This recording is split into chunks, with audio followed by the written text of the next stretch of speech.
అదే RTV app వార్తల్ని క్షణాల్లో చదివే అవకాశం ఉంటుంది. ఒక న్యూస్ పేపర్, ఒక టెలివిజన్ ఛానల్ మీ చేతుల్లో ఎప్పుడూ ఉంటాయి. విజయనగరం జిల్లా జామి మండలం జామి గ్రామ పరిధిలో ఉన్నటువంటి గంగిరెడ్ల కాలనీలో ఈరోజు చూసుకుంటే ఒక చెరువును తలపిస్తున్నటువంటి పరిస్థితులు కనిపిస్తున్నాయి. ఎటువైపు చూసినా సరే మొత్తం నీటితో అష్టదిగ్బంధమైనటువంటి పరిస్థితులు కనిపిస్తున్నాయి. ఈ గ్రామంలో ఉన్నటువంటి వాసులంతా కూడా తీవ్ర అవస్థలు పడుతున్న పరిస్థితులు అయితే కనిపిస్తూ ఉన్నాయి. అదేవిధంగా ముఖ్యంగా మనం అయితే చూడొచ్చు, ఇక్కడి నుంచి సుమారుగా 100 కుటుంబాలు కూడా ఈ లోపలికైతే ఉంటాయి. వెళ్ళాలంటే ప్రతి ఒక్కరు కూడా ఇక్కడికి వచ్చేసరికి తీవ్ర అవస్థలు అయితే ఎదుర్కొనే పరిస్థితులు అయితే కనిపిస్తున్నాయి. అదేవిధంగా స్థానికంగా ఉన్నటువంటి నాయకులు కానీ అలాగే ఇక్కడ ఉన్నటువంటి అధికారులు కానీ ఎవరు కూడా పట్టించుకోవట్లేదంటే కూడా ఆవేదన వ్యక్తం చేసిన పరిస్థితులు కనిపిస్తున్నాయి. మరి చెప్పండి, రోజు మీరు ఇదే తాగకుండా వెళ్తుంటారా, మీకు వేరే మార్గం ఉంది? ఇదే తోవలేదండి, ఇదే తోవ మాకు ఎప్పుడు. ఇది 30 సంవత్సరాలు బట్టి ఇదే తోవ మాకు. చిన్నలైన పెద్దలని ఎలా నడవలసిందే. మేము ఎందరికో ఫిర్యాదు చేసాము, ఎన్నో కంప్లైంట్ ఇచ్చాము, మమ్మల్ని ఎవరు పట్టించుకోలేదు.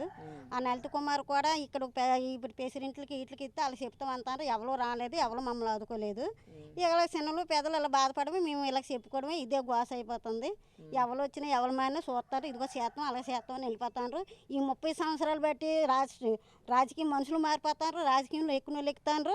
ఇలాగ మమ్మల్ని వెనక తొక్కుకున్న వాళ్ళు తొక్కుతాండ్రు. మమ్మల్ని అయితే ఏమీ పట్టించుకునే మొంట దాకా కరెంటు కూడా లేదు. ఈ మయాన 2 లైట్లు వేసారు, ఎన్నో సిట్లు కంప్లీట్ ఇట్టే.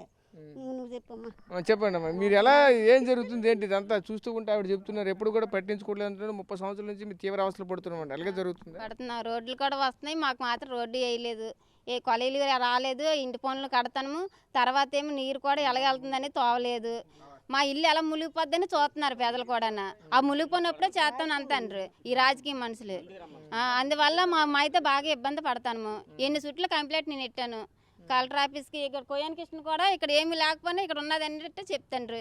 కొయ్యన్ కృష్ణ కూడా అసలు ఇంత గొద్దు కూడా జాగా లేదు కొయ్యన్ కృష్ణకి. కానీ మేము ఎలా మునిగిపోతాం అనేది చూస్తాండ్రు. మరి కాలా కూడా తీస్తామంటే వద్దని వేస్తున్నారు, కాలా కూడా తీయనట్లేదు. నీరు వెళ్ళడానికి కూడా మరి ఇక్కడ మీకు అధికారులు ఏమి అడగట్లేదా? కాలువలు తీయడానికి కానీ మున్సిపాలిటీ సంబంధించి ఇక్కడ మీకు గ్రామ పంచాయతీ సంబంధించిన వాళ్ళు రావట్లేదా? ఎవరు రావట్లేదు. మామూలుగా ఇక నిన్న వచ్చారు, మొన్న వచ్చారు, చూసారు, అందరూ వెళ్ళిపోయారు అంతే. ఈ నీరు ఇప్పుడు బాగానే ఉంది, ఇంకోప్పుడు మళ్ళీ వర్షాలు వచ్చాయి అనుకో మరి ఎక్కువగా మా ఇంటి వరకు వచ్చేస్తుంది, మా ఇల్లే మునిగిపోతుంది. కానీ అందరికీ చెప్తాను ఎవరు పట్టించుకోవట్లేదు. ఎమ్మెల్యే కూడా అందరికీ చెప్తాను. మీరు చెప్పండి, దీన్ని రోజు కూడా మీరు ఇక్కడే తిరుగుతూ ఉన్నారు, రోజు మీరు అవస్థలు పడుతూనే ఉన్నారు, మీకు ఎలా అనిపిస్తుంది ఏంటి? చూస్తూ ఉంటే ఒక చెరువును తలపిస్తూ ఉన్నది, చుట్టూ కూడా ఒక లోపలికి ఒక 100 కుటుంబాల పైన అయితే ఉన్నాయి అంటున్నారు. రోజు మీరు ఎలా అవస్థలు పడుతున్నారు? ఇలాగే ఇబ్బంది పడి వెళ్తాను. పాములు కూడా వచ్చేస్తాను మాకు. పాములు కూడా విపరీతం పాములు, సాయంత్రం అయితే పాములు భయం, పాములు కుట్టాము, విపరీతం పాములు వచ్చేస్తాను మాకంటే. అదే బాధ, కొండ పాములు వచ్చి అలాగే నీటిలో వచ్చేయడము.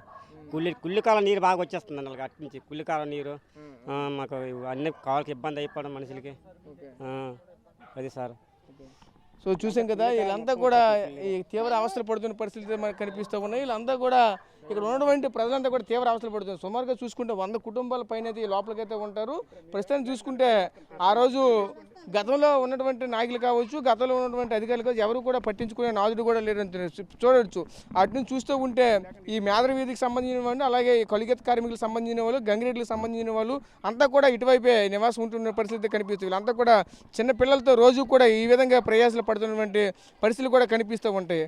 అమ్మ, మీరు రోజు ఇలాగే వస్తారా తల్లి? వస్తామండి. మీకు రోజు స్కూల్కి వెళ్ళాలంటే ఇలాగే వెళ్ళాలి. అవునా? మరి రోజు మీకు ఏం కష్టం అనిపించట్లేదా? కష్టం అనిపిస్తుంది కానీ ఏం చేస్తాం, అలాగే వెళ్ళాలి. మరి ఇక్కడ మీ అమ్మ నాన్న కూడా ఎవరికి చెప్పట్లేదా, కంప్లైంట్లు ఇవ్వట్లేదా? ఇస్తున్నారు, అది ఏమి చేయట్లేదు. మరి మీకు ఇప్పుడు ఏం కావాలి, ఏం కోరుకుంటున్నారు? రోడ్డు కావాలని కోరుకుంటున్నాం. ఓకే, చూడండి, ఈ పిల్లలు కూడా ఈరోజు మాకైతే రోడ్డు వేస్తే చాలండి చెప్పుకొస్తున్నారు. మా తల్లిదండ్రులు కూడా పలుమార్లు కంప్లైంట్ ఇచ్చినప్పటికీ కూడా ఇక్కడ ఉన్నటువంటి నాయకులు కానీ అధికారులు కానీ ఎవరు కూడా పట్టించుకోవట్లేదంటూ చెప్తున్నారు. తల్లి చెప్పరు తల్లి, మీకు రోజు నడుస్తుంటే ఎలాగనిపిస్తుందిరా? కష్టంగా అనిపిస్తుంది. రోజు ఇలాగే నడుస్తావా? ఇలాగే నడుస్తాం. ఏ క్లాస్ చదువుతున్నావు? 5th class. ఎక్కడ చదువుతున్నావు? MPP school అల్లివీధి. ఓకే, మరి రోజు ఇలాగ మీకు ఆ పుస్తకాలు బ్యాగులు వేసుకుని ఇలా వస్తూ ఉంటారా? వస్తామండి. మరి ఇలా రోజు వస్తుంటే రోజు కష్టం అనిపించింది, రోజు వాటర్ ఇలాగే ఉంటుంది. ఓకే, చూస్తూ ఉంటే రోజు కూడా మేము తీవ్ర అవస్థలు పడుతున్నామని పిల్లలు కూడా చెప్పుకొస్తున్న నేపథ్యం కూడా కనిపిస్తూ ఉన్నది. ఈ యొక్క ఇటువంటి చూస్తూ ఉంటే చెరువులు తలపిస్తూ ఉన్నాయి. ఇటువంటి పరిస్థితుల్లో ఎందుకంటే ఓన్లీ అధికారంలో ఉన్నప్పటికీ అధికారం లేనప్పటికీ నాయకులు ఎవరు కూడా రావట్లేదంటూ కూడా చెప్పుకొస్తున్న పరిస్థితులు కనిపిస్తున్నాయి. ఓట్ల టైంలో మాత్రమే మా దగ్గరికి వస్తారు, తర్వాత మమ్మల్ని ఎవరు పట్టించుకోవట్లేదంటూ చెప్పుకొస్తున్నారు. ఎన్ని ప్రభుత్వాలు మారినా మా బతుకులు అయితే మారట్లేదంటూ కూడా తీవ్ర ఆవేదన వ్యక్తం చేస్తున్న పరిస్థితి కనిపిస్తుంది. ప్రస్తుతం ఇది ఇక్కడ తాజా పరిస్థితి. కెమెరా పర్సన్ నాయుడుతో రాజేష్, ఆర్టీవీ, జామి గ్రామం నుంచి. తెలుగులో న్యూస్ కి ఫాస్టెస్ట్ యాప్ ఇప్పుడు టోటల్లీ న్యూ అవతార్లో. జస్ట్ 5 seconds లో కంప్లీట్ న్యూస్, సోషల్ మీడియాలో ట్రెండ్స్ కి one stop solution, live TV app, voice search option తో ఇప్పుడే డౌన్లోడ్ చేయండి లేదా అప్డేట్ అయిపోండి. యాప్ లింక్ డిస్క్రిప్షన్ లో ఉంది.